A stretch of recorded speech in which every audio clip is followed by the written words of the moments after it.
Hello dear students, welcome to Kirti teaching classes. कैसे हैं आप सब? आई होप आप सब बहुत अच्छे होंगे और सब इस लॉकडाउन में बहुत मन लगा के पढ़ाई कर रहे होंगे।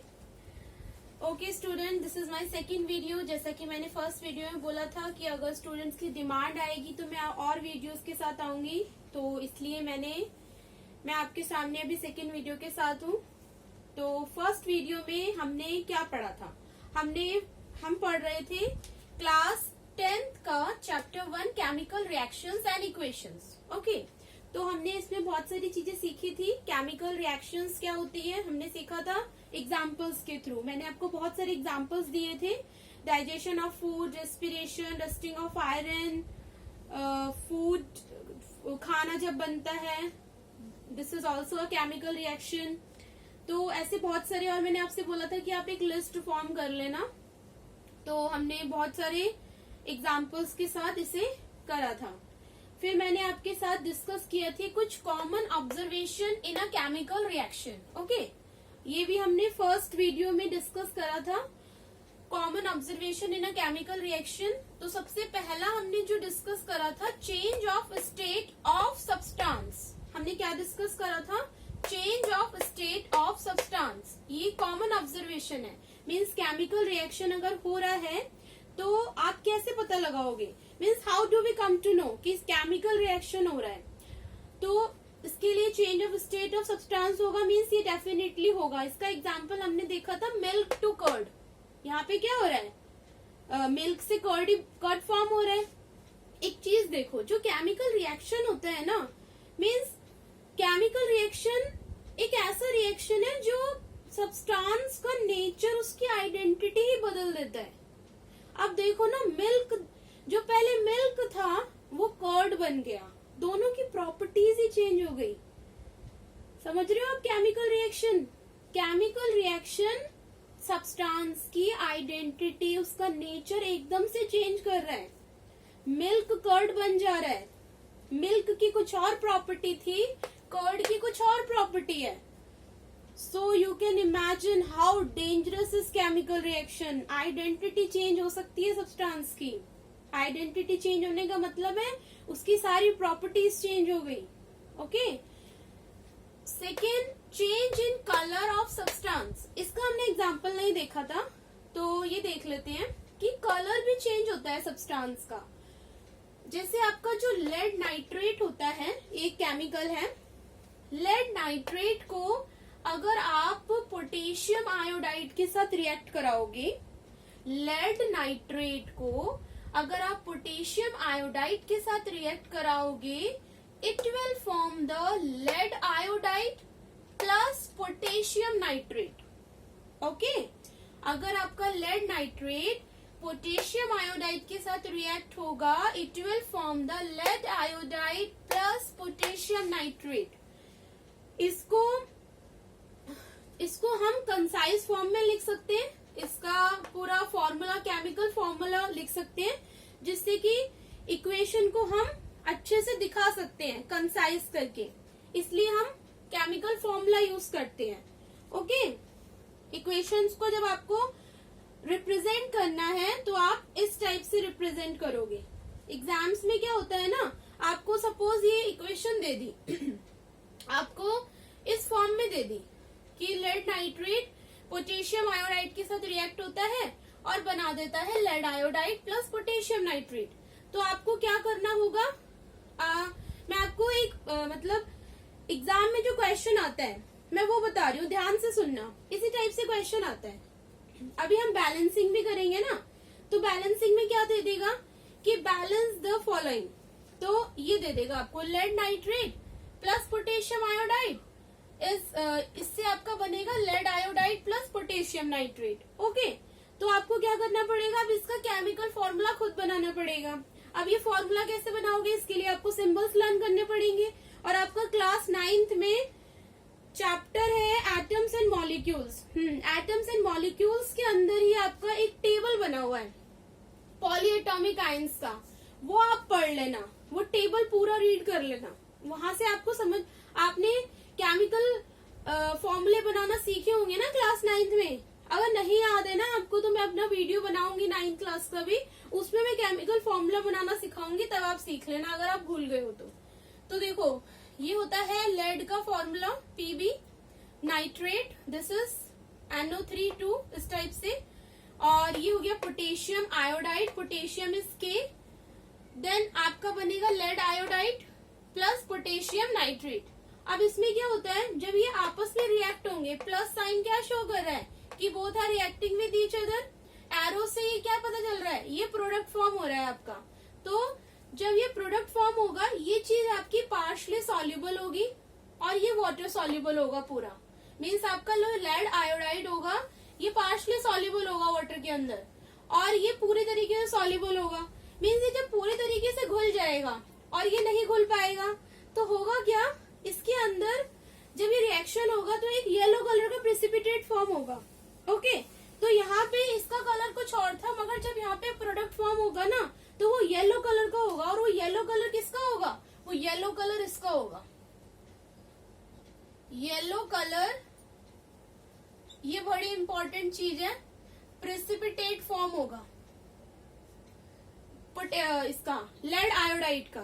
ओके, तो ये रिएक्शन बहुत इंपॉर्टेंट है, इसे याद रखना, इसको फिलअप की फॉर्म में भी आ सकता है। मान लो आपको ये रिएक्शन दे दी, देन ये दे दी, एरो लगा के यहाँ पे एक डैश लगा दिया, ठीक है, मतलब आप फिल करो, ये जब इससे रिएक्ट होगा तो कैसा प्रोडक्ट फॉर्म होगा, ऐसे भी आ सकता है। तो रिएक्शन तो आपको अच्छे से लर्न होने चाहिए, इस चैप्टर में रिएक्शन ही आपको लर्न करनी है।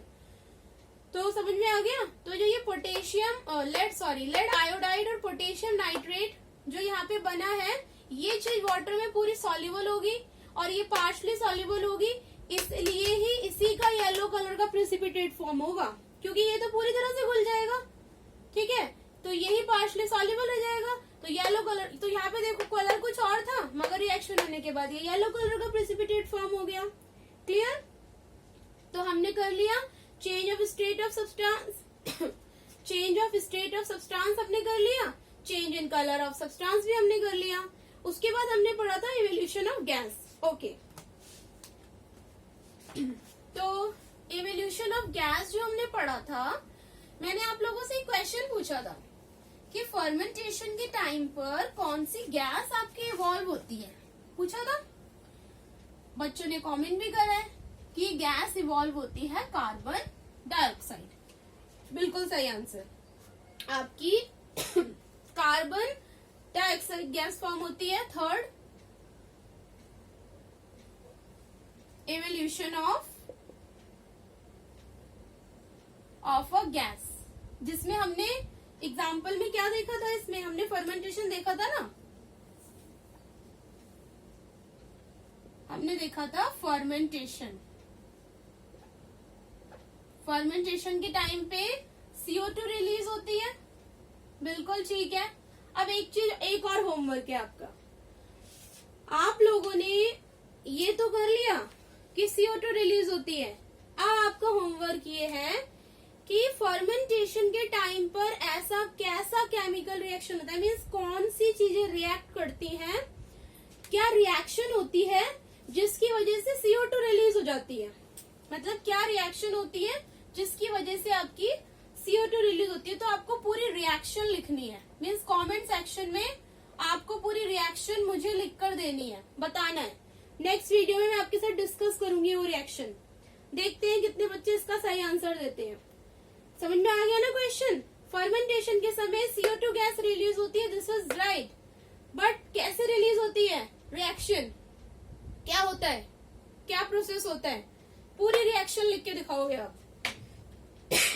ओके स्टूडेंट्स, अब यहाँ पे बात क्लियर हो गई। अब एक और क्वेश्चन एग्जाम में मैं बहुत बार देखती हूँ, एक क्वेश्चन बहुत आता है, वो क्वेश्चन 2 मार्क्स में तो आ ही जाता है आपका, मतलब अब तो पता नहीं किस तरह से एग्जाम होंगे आपके, एक ही बार एग्जाम होंगे या फिर, बट जो भी अभी तक चलता आ रहा था ना,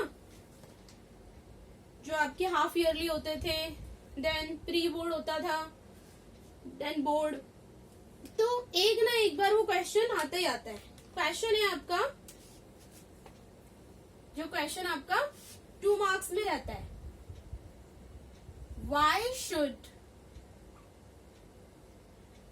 a magnesium ribbon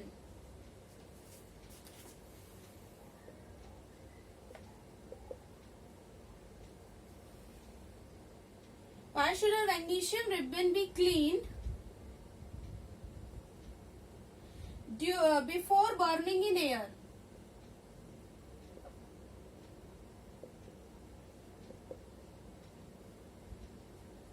ये question, why should a magnesium ribbon be clean before burning in air, ये क्वेश्चन आपका आता है 2 मार्क्स में। तो मैग्नीशियम रिबन को जब हम बर्न करते हैं तो आपका उसको क्लीन क्यों करा जाता है? मीन्स बर्न करने से पहले मैग्नीशियम रिबन को बर्न करने से पहले उसे क्लीन क्यों करते हैं, ये क्वेश्चन है आपका। इसका आंसर है मैग्नीशियम एक एलिमेंट है।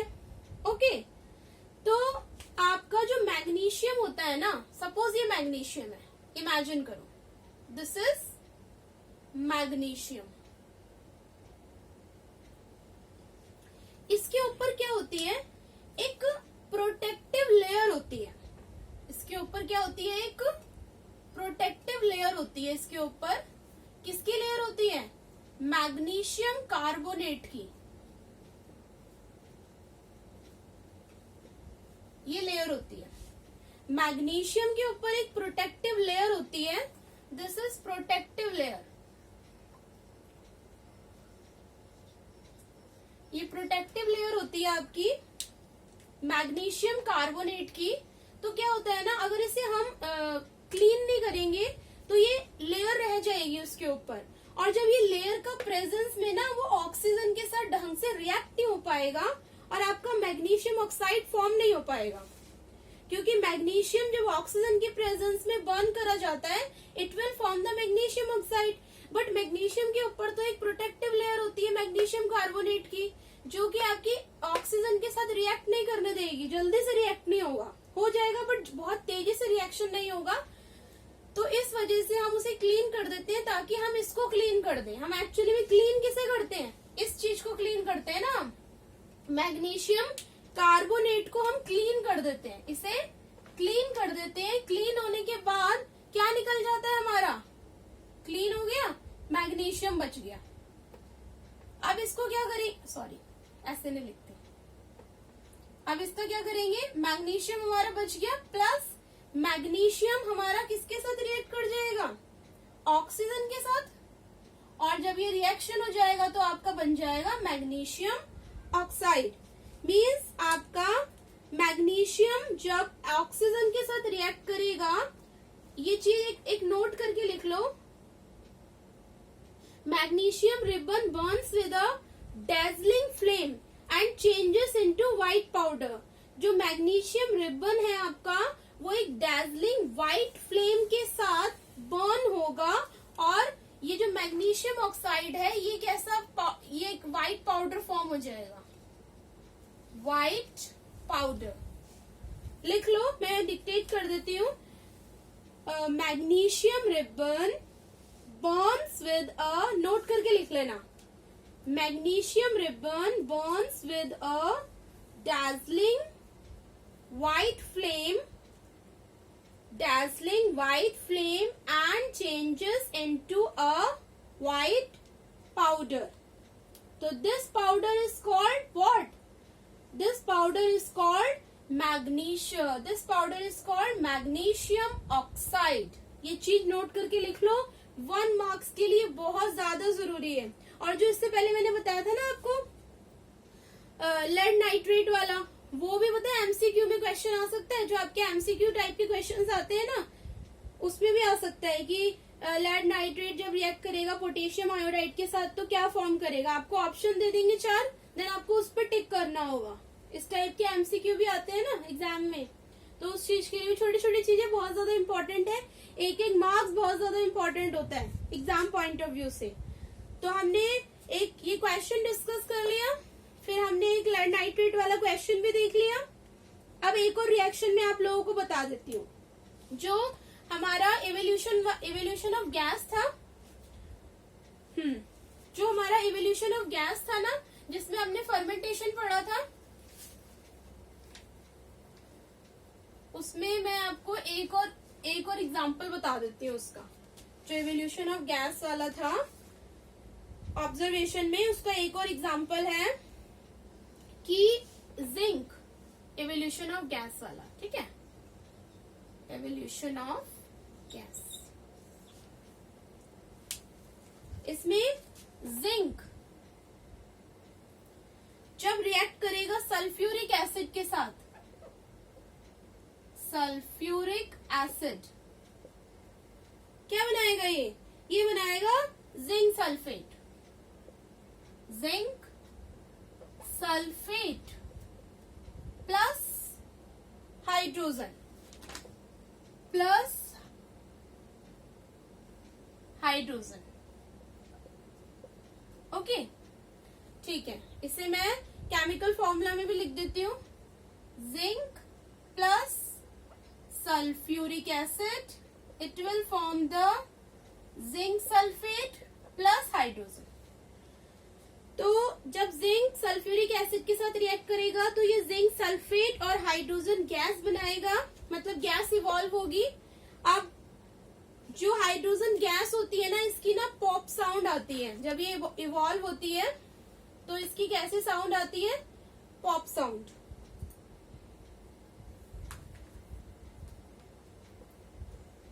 इसमें से पॉप साउंड रिलीज होती है when brought near to a burning candle.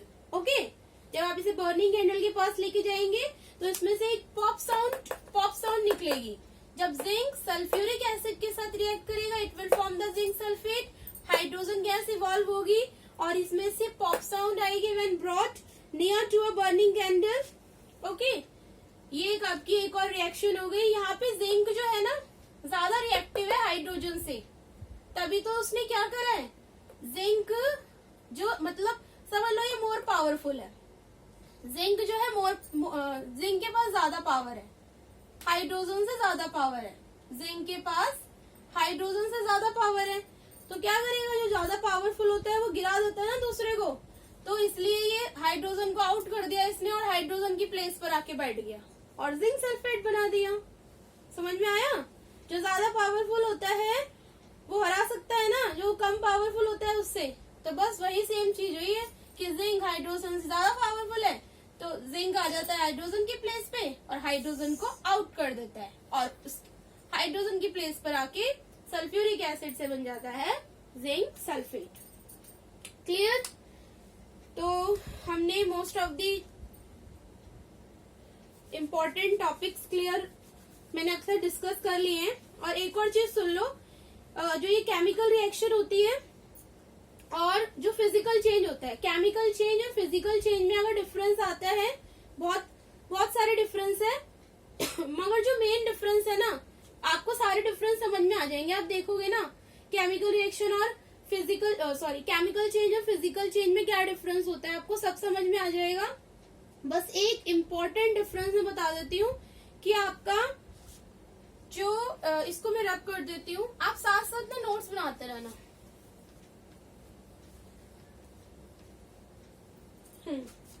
जो मेन डिफरेंस होता है ना, chemical change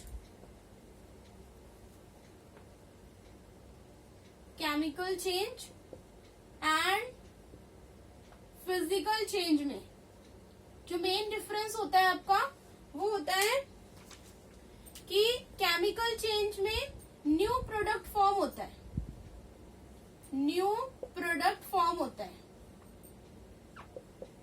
no new product, कोई भी नया प्रोडक्ट फॉर्म नहीं होता।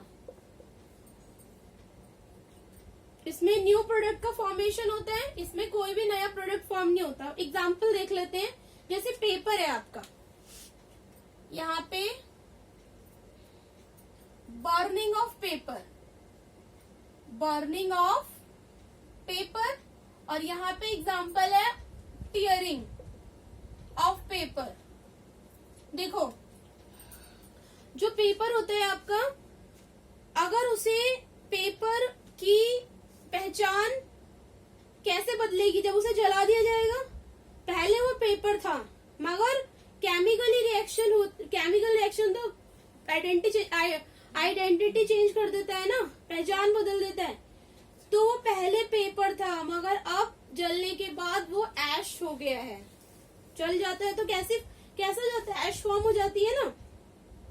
तो जब पेपर जला, पहले पेपर था अब ऐश बन गया है, मतलब केमिकल चेंज मीन्स नया प्रोडक्ट फॉर्म हुआ है।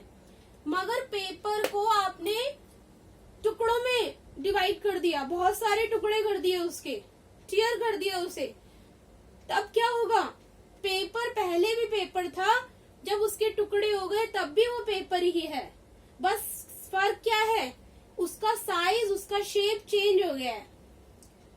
समझ में आ रही है बात, उसका साइज और उसका शेप चेंज हो गया है, मगर वो अभी भी पेपर ही है, उसकी आइडेंटिटी नहीं बदल पाया, फिजिकल चेंज।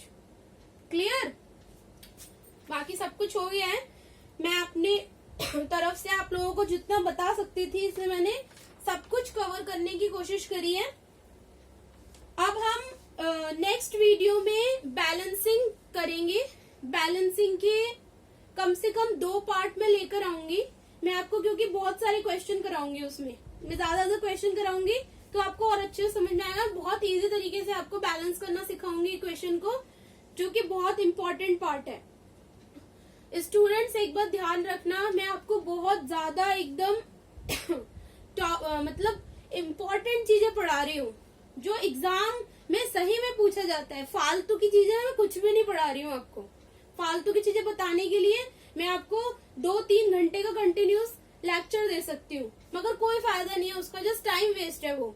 तो हम इस टाइम को यूटिलाइज करके, लॉकडाउन का टाइम है, आप इस चीज को समझो कि आपको एक आशीर्वाद के रूप में समझ लो, कि आप इसको टाइम को यूटिलाइज करो पूरी तरीके से। इस चीज पढ़ो बैठकर, टाइम मिला है आपको, अपना सिलेबस ज्यादा कवर करने की कोशिश करो, ठीक है, क्योंकि बर्डन आप लोगों पर ही आएगा आने वाले टाइम में। तो इस लॉकडाउन में अपना सिलेबस कंप्लीट करो, रिवीजन करो, कि आप पे कोई असर ना हो, कोई इम्पैक्ट ना पड़े किसी भी चीज का।